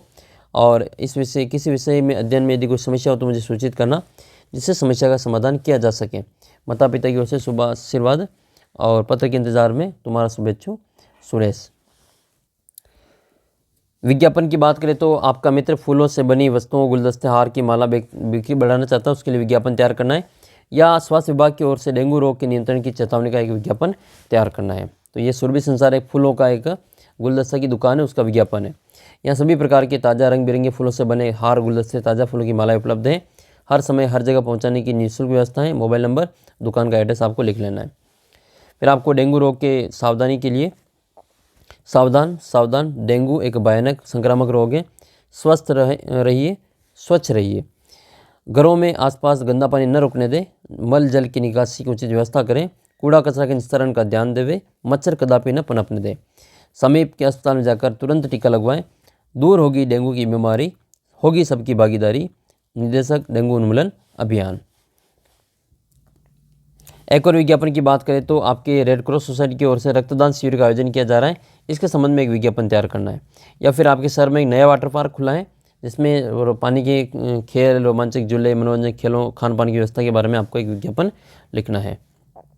तो रक्तदान के बारे में ये इंपॉर्टेंट है आपका, ठीक है, इसको आप याद रख लेना। रक्तदान करवाएं, महादान, रक्तदान जीवन बचाएं। आपातकालीन जरूरतों की पूर्ति हेतु रेड क्रॉस सोसाइटी जयपुर के द्वारा रक्तदान शिविर है। इसका आयोजन 2 जनवरी 2000 या कोई और डेट दे सकते हैं उसमें, 2 अप्रैल 2026 25 डाल देना को किया जा रहा है। रक्तदाता बनने के लिए अपना नाम रजिस्टर करवाएं। रक्तदान सबसे बड़ा महादान जो है एक पुण्य का काम। स्थान रेड क्रॉस सोसाइटी। फिर रेड क्रॉस सोसाइटी का आपको यहाँ पे पता लिख लेना है और व्यवस्थापक का यहाँ पे नंबर लिख लेना है। इसके अथवा में एक आपके शहर में वाटर पार्क खुल गया है, तो वो वाला है। तो खुल गया आपके शहर में नया वाटर पार्क खुल गया है। सपरिवार आवे, सुविधाओं का लाभ उठावे। और नए वाटर पार्क में उपलब्ध सुविधाएं, पानी के खेल, वाटर पोलो, तैराकी, रोमांचक झूले, चक्रियाँ, मनोरंजक खेल तमाशे, कई मनभावन झांकियाँ, स्वादिष्ट खाना, चाट, गोलगप्पे आदि अविलंब मनोरंजन करें। और व्यवस्थापक के नंबर आपको यहाँ पे लिख लेने। फिर आपका नेक्स्ट मॉडल पेपर नंबर 8 है। देखो जहाँ पर हमने 2 से 8 तक के मॉडल पेपर के प्रश्न तो देख लिए, और 2 से 8 तक के सभी टेस्ट, 2 से 9 तक के आपके सभी टेस्ट में इवन पहले से लगा के 90 तक मॉडल पेपर के सारे टेस्ट ऐप में उपलब्ध है। आप जरूर देख लेना। ऐप के अंदर मात्र 49 रुपये में आपकी टेस्ट सीरीज उपलब्ध है, जिसमें आपको मॉडल पेपर, आपकी जो 1 लाइनर बुक जो आपको दे रखी है तैयारी के लिए, 1 लाइनर बुक, PDF सारी जिसमें दे रखी है, तो ये सारी चीज़ आपको उसमें मात्र 49 रुपये में अभी मिल रही है। तो आप इसको ज़रूर ज्वाइन करना, आपको काफ़ी फ़ायदा मिलेगा। और इस 49 रुपये की टेस्ट सीरीज़ को ज्वाइन करके आप मुझे सपोर्ट भी कर सकते हैं। तो पहला प्रश्न आपके सामने है इस प्रकार से कि इन प्रत्यय से बना प्रत्यय शब्द कौन सा है। तो किसके पीछे इन लग रहा है? नाइन, पंडिताइन, कुलीन और ठकुराइन। तो देखो पंडिताइन और इसमें ठकुराइन में तो आइन प्रत्यय है, इसमें तो आइन है, इसमें नाइन, तो इसमें कोई इसमें प्रत्यय नहीं है। लेकिन कुलीन में आपका इन प्रत्यय हो जाएगा, तो उसका उत्तर कुलीन करेंगे। निजवाचक सर्वनाम का उदाहरण, तो जिसका प्रयोग खुद के लिए करते हैं, निजी के लिए, वो निज हो जाएगा, अपने आप या कि स्वयं के लिए। प्रेरणार्थक क्रिया का उदाहरण है, तो प्रेरणार्थक क्रिया में क्या करते हैं? काम दूसरों से करवाते हैं, जैसे पढ़ना, चमकना, चमकाना और भागना। तो ये चमकाना किसी दूसरे से काम करवा रहे हैं, तो ये इसका उत्तर हो जाएगा चमकाना या चमकाया। तो तीसरे का तीसरा स उत्तर रहेगा। किस संधि में, किस शब्द में आपकी जो विसर्ग संधि है, तो खगोल, परोक्ष, सरोज और निराकार। तो इसका जो उत्तर है चौथे का वो स हो जाएगा, सरोज। सरोज में आपकी क्या है, ये इसमें विसर्ग संधि का उदाहरण है। लेखिका के पिता शकी किस कारण थे, तो लेखिका के जो पिता है वो शकी अपनों के विश्वासघात के कारण शकी थे। नेताजी की मूर्ति बनाने वाले का काम किसको सौंपा था, तो हाई स्कूल का जो शिक्षक था मास्टर मोतीलाल, उसको सौंपा था। तो इसका उत्तर क्या हो जाएगा, हाई स्कूल के शिक्षक मास्टर मोतीलाल को काम सौंपा था। बाल गोविंद भगत के बेटे को मुखाग्नि किसने दी थी, तो बाल गोविंद भगत के बेटे की जो मुखाग्नि दी थी वो किसने दी थी, वो उसकी जो पतोहू थी उसने दी थी। किसने दी थी, पतोहू ने दी थी, पुत्रवधू। नेक्स्ट आपके क्वेश्चन नंबर 8 है, बिस्मिल्लाह खां किस संस्कृति के प्रतीक माने जाते हैं, तो हिंदू मुस्लिम संस्कृति के वो प्रतीक माने जाते हैं। अच्छा, जो इसमें बिस्मिल्लाह खां जो है वो शहनाई वादक है, क्या है, शहनाई वादक, जिसके कारण उसको भारत रत्न भी मिला है। तो शहनाई किस प्रकार का वाद्य यंत्र है, कमेंट करके बताना। और शहनाई के जैसे और कौन कौन से वाद्य यंत्र हैं जो उस कैटेगरी में आते हैं। कोटि कुलसी सम वचन तुम्हारा पंक्ति में कुलिश शब्द का प्रयोग किसके लिए किया गया है, तो कुलिश शब्द का प्रयोग ये पाप के लिए किया गया है। हमारे हरी हारिल की लकड़ी, इसमें हारिल शब्द किसके लिए प्रयुक्त हुआ है, तो हारिल एक प्रकार का पक्षी है। हारिल क्या है, एक प्रकार का पक्षी है। कौन अपना स्वर मुख्य गायक से ऊंचा नहीं उठाता है, तो इसमें जो संगीतकार होते हैं वो अपना स्वर जो मुख्य गायक होता है उससे ऊंचा नहीं उठाते हैं। कवि का स्वप्न कैसा है, तो कवि का जो स्वप्न था वो कैसा था, तो प्रेम से परिपूर्ण था। लेखक ने बुढ़े वर्ग को क्या कहकर पुकारा था, तो लेखक ने बुढ़े वर्ग जो वर था उसको क्या कह के पुकारा था, तो इसका उत्तर हो जाएगा आपका खसूट खबीस। नेक्स्ट आपके, लेखिका किस दृश्य को अपने भीतर भरना चाहती थी, तो लेखिका जो है वो हिमालय की सुंदरी को अपने भीतर भरना चाहती थी। लेखिका ने हिरोशिमा कविता कब लिखी, तो भारत लौटकर उसने लिखी थी और रेलगाड़ी में बैठे बैठे। तो इसका उत्तर हो जाएगा आपके ब वाला उत्तर, भारत लौटकर रेलगाड़ी में बैठे बैठे। नेक्स्ट आपके, अच्छा इसमें आपके एक प्रश्न इंपॉर्टेंट है, ये जो मधु कांकरिया वाला पार्ट है उसमें, तो उसमें ये गंगटोक है, इस गंगटोक का आपको अर्थ बताना है। और मेहनतकश बादशाहों का शहर इसको क्यों कहा गया है, कमेंट करके बताना कि गंगटोक को मेहनतकश बादशाहों का शहर क्यों कहा गया है। अगला प्रश्न है कि जिस समास में एक पद विशेषण दूसरा पद विशेष्य होता है, क्या होता है, विशेष्य होता है, उसको कर्मधारय समास कहते हैं। जैसे नील कमल, तो नील कमल में कमल की विशेषता बता रहे हैं, तो ये विशेषण है और ये विशेष्य है। काली मिर्च, काली मिर्च भी एक प्रकार का कर्मधारय समास का ही उदाहरण है। विशेषण शब्द संज्ञा या किसकी विशेषता बताता है, संज्ञा या सर्वनाम की विशेषता बताते हैं। हिंदी में आपके 5 प्रकार के विशेषण दे रखे, आपकी हिंदी ग्रंथ माध्यमिक शिक्षा बोर्ड की जो किताब है उसमें 9वीं से 12वीं तक रचना प्रबोध, उसमें आपके विशेषण के 5 प्रकार दे रखे, तो आपको 5 ही लिखने, कन्फ्यूज इसमें नहीं रखना है। 5 लिखोगे तो भी सही है और 4 लिखोगे तो भी सही है, लेकिन 5 लिखना आपकी किताब के अनुसार। रचना की दृष्टि से क्रिया विशेषण के कितने भेद हैं, तो रचना की दृष्टि से क्रिया विशेषण के 2 भेद हैं। गाय आदमी पुस्तक में कौन सी संख्या का बोध कराते हैं, तो गाय आदमी पुस्तक ये जाति है, तो ये कौन सी हो जाएगी, जातिवाचक संज्ञा का बोध करवाते हैं। कवि परिचय देख लेते हैं, कवि नागार्जुन और मनु भंडारी जी का रिपीट क्वेश्चन है, वापस आएगा, लेकिन एक बार और देख लेते हैं। तो कवि नागार्जुन जी का जो जन्म है वो बिहार के दरभंगा जिले के सतलखा गांव में होता है। इनका मूल नाम क्या था, वैद्यनाथ मिश्र था। ये जब नागार्जुन जी जो हैं वो, नागार्जुन नाम तब होता है जब ये उसमें 1936 में वो कहाँ जाते हैं, श्रीलंका जाते हैं और वहाँ पर वो बौद्ध धर्म में दीक्षित हो जाता है, तो उनका नाम क्या हो जाता है, नागार्जुन हो जाता है। तो मूल नाम इनका वैद्यनाथ मिश्र था। वे आधुनिक युग के जनवादी चेतना के प्रमुख कवि हैं। इनकी कविताओं में प्रखर व्यंग्य, लोकहित के प्रति रुझान, शासन तंत्र की विसंगतियाँ, लोगों के अवसरवादी चेहरों और राजनीति के स्वार्थ की भावना को लक्ष्य करके इन्हें तीखे प्रखर व्यंग्य किए हैं। युगधारा, प्यासी पत्थरें आंखें, सतरंगे पंखों वाली, तुमने कहा था, तालाब की मछलियाँ, ये प्रमुख काव्य करते हैं। जो बल चनमा है, रतिनाथ की चाची, कुंभी पाक, वरुण के बेटे, इनके उपन्यास हैं। गुमक्कड़ जो प्रवृत्ति के नागार्जुन का जो देहांत है वो 1948 में हो जाता है। मनु भंडारी की हमने चर्चा कर ली है, बार बार रिपीट नहीं करेंगे, ठीक है, इनको आपको याद रखना है। इनकी जो शिक्षा दीक्षा है वो अजमेर शहर में हुई थी। प्रार्थना पत्र की बात करें तो प्रार्थना पत्र आपका ये है कि आपका नाम गौरव है और अपने विद्यालय की टीम के कप्तान है। विद्यालय में अधिक से अधिक खेल सामग्री मंगवाने के लिए प्रार्थना पत्र लिखना है, या फिर अपनी बहन की शादी में बुलाने के लिए एक निमंत्रण पत्र लिखना है। तो सेवा में श्रीमान प्रधानाचार्य महोदय, राजकीय उच्च माध्यमिक विद्यालय उदयपुर, खेल सामग्री मंगवाने के संबंध में विषय लिखना है। महोदय, निवेदन है कि हमारे विद्यालय में खेल सामग्री नितांत अभाव है, जिसकी वजह से हम सभी विद्यार्थियों की असुविधा हो रही है। Volleyball, net, football, badminton racket पुरानी और टूटी फूटी पड़ी है, जो थोड़ा बहुत ठीक है वह स्टोर में रखी है, उससे भी नहीं दिया जाता है, जिस कारण से विद्यार्थियों की खेल गतिविधियाँ बंद पड़ी है। हम आपसे प्रार्थना करते हैं कि खेल कठिन संबंधी जो कठिनाई है उनको निवारण करने में खेल सामग्री मंगवाने की कृपा करें। धन्यवाद। प्रार्थी का नाम गौरव, कक्षा 10, विषय आपको, दिनांक आपको यहाँ पे लिख लेना है। या फिर अपनी जो बड़ी बहन है उसके विवाह में आपको आमंत्रित करना है, तो इसका पत्र लिखेंगे, अपना डेट ये लिखनी, डेट और यहाँ पे आपका एड्रेस, तो 15 कल्याण नंबर कॉलोनी बीकानेर। दिनांक आपको लिख लेनी, जैसे 12 मार्च 2025 लिख लेना।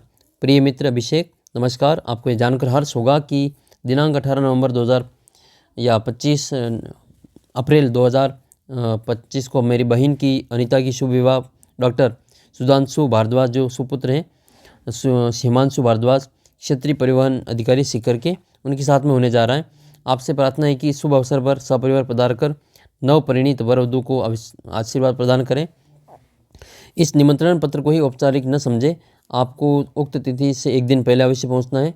आज आपके आ जाने से हमें उचित परामर्श और सहायता मिल सकेगी। आशा ही नहीं, पूर्ण विश्वास है कि आप भाभी जी के साथ में अवश्य पधार कर अनुग्रहित करेंगे। आपकी प्रतीक्षा में स्नेही प्रेम मित्र नीरव।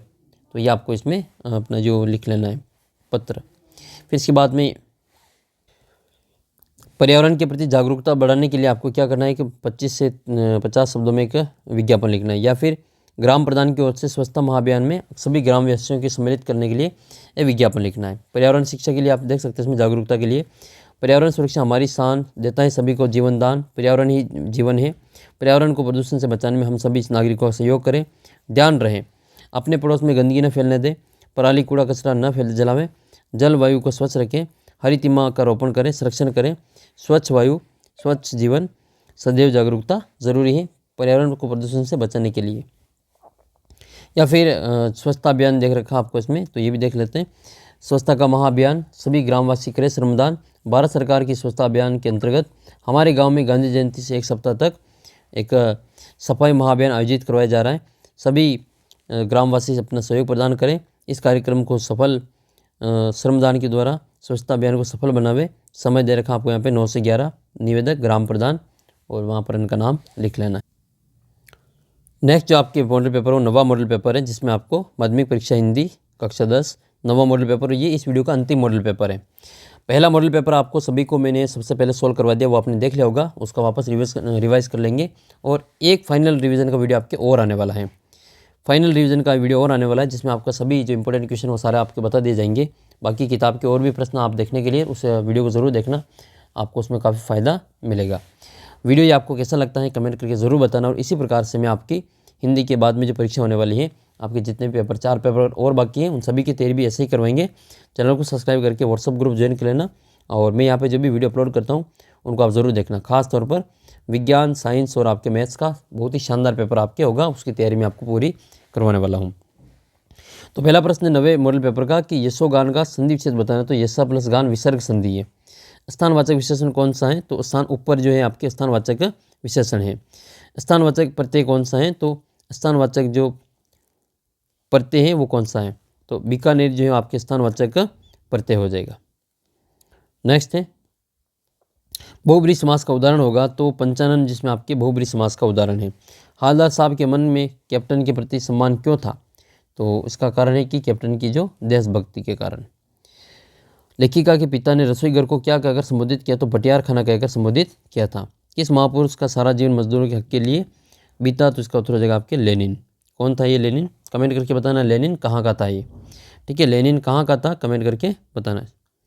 सॉरी, मजदूरों का जो हक के लिए बीता वो आपके कार्ल मार्क्स थे। कौन थे? कार्ल मार्क्स थे। अच्छा, लेनिन भी इंपॉर्टेंट है। लेनिन भी कहाँ के शासक थे कमेंट करके बताना। देखिए, बाल गोविंद भगत कौन सा वाद्य यंत्र बजाते थे? वो खंजड़ी बजाते थे।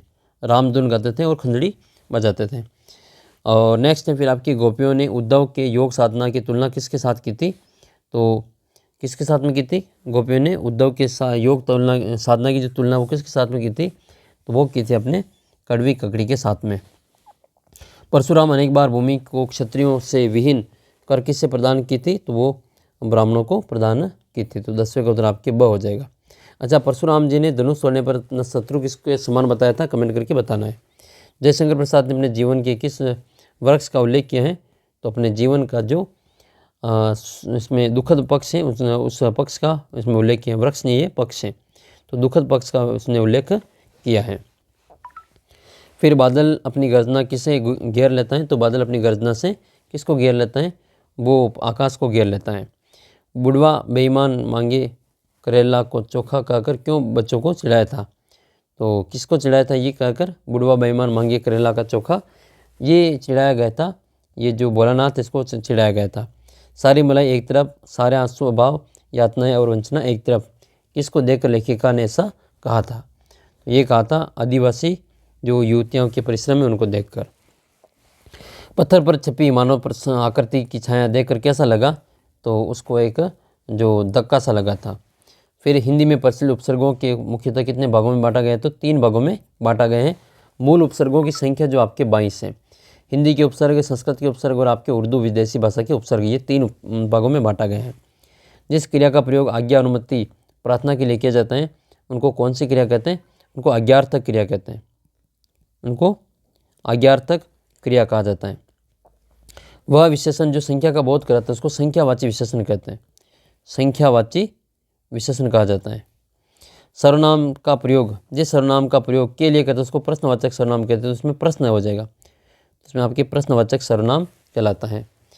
तो ये थे विद्यार्थियों सभी इम्पोर्टेंट 9 ही जो 8 मॉडल पेपर मैंने आपको उसमें करवाया। और पहला मॉडल पेपर बोर्ड के द्वारा जो जारी मॉडल पेपर वो है जो मैंने आपको करवा दिया। आपने उसका वीडियो देख लिया होगा। ज़रूर आपका ये वीडियो 1 घंटे और 17 मिनट तक का ये वीडियो है, आपकी काफ़ी हेल्प करेगा ऐसी मैं उम्मीद करता हूँ। और आने वाले पेपर के लिए आपको बहुत ही शानदार इससे बेनिफिट रहेगा। इसी प्रकार की और वीडियो देखने के लिए चैनल को सब्सक्राइब कर लेना, ताकि आपका बार बार दूसरे वीडियो नहीं देखना पड़े, एक ही वीडियो से आपकी संपूर्ण तैयारी हो जाए। और ये जो जितने भी इंपॉर्टेंट वगैरह हैं आपके अपठित गद्यांश पद्यांश आएंगे, उनके संबंध में आपको वीडियो आने वाला है, उसके लिए चैनल को सब्सक्राइब कर लें। और सभी इन मॉडल पेपर का टेस्ट आप दे सकते हैं, इनका लिंक आपको अपने व्हाट्सअप ग्रुप में मिल जाएगा आज शाम को। तो वहाँ पर आप व्हाट्सअप ग्रुप को ज्वाइन कर लेना। इन 9 ही मॉडल पेपर का टेस्ट आपको यहाँ पे देखने को मिल जाएगा। और सभी दोस्तों के साथ में वीडियो को शेयर जरूर कर देना, ताकि सभी दोस्त इसको इसी प्रकार से देख सकें और इनकी तैयारी और अच्छे से हो सके। तो मिलते हैं आपको अगले वीडियो में। तब तक आप चैनल को सब्सक्राइब करके ये वीडियो आपको कैसा लगा कमेंट करके, वीडियो को शेयर करके, लाइक करके मुझे ज़रूर बताना, ताकि मैं आपके लिए और इसी प्रकार की वीडियो और अपलोड कर सकूं। और हाँ, ऐप के ऊपर जो मात्र 49 की टेस्ट सीरीज है उसको ज्वाइन करके आप मुझे सपोर्ट भी कर सकते हैं, ताकि मैं आपके लिए और अच्छे से वीडियो बना पाऊँ। मिलते हैं आपको अगले वीडियो में, तब तक जय हिंद, जय भारत। चैनल को सब्सक्राइब कर लेना, वीडियो को लाइक शेयर सब्सक्राइब जरूर कर देना।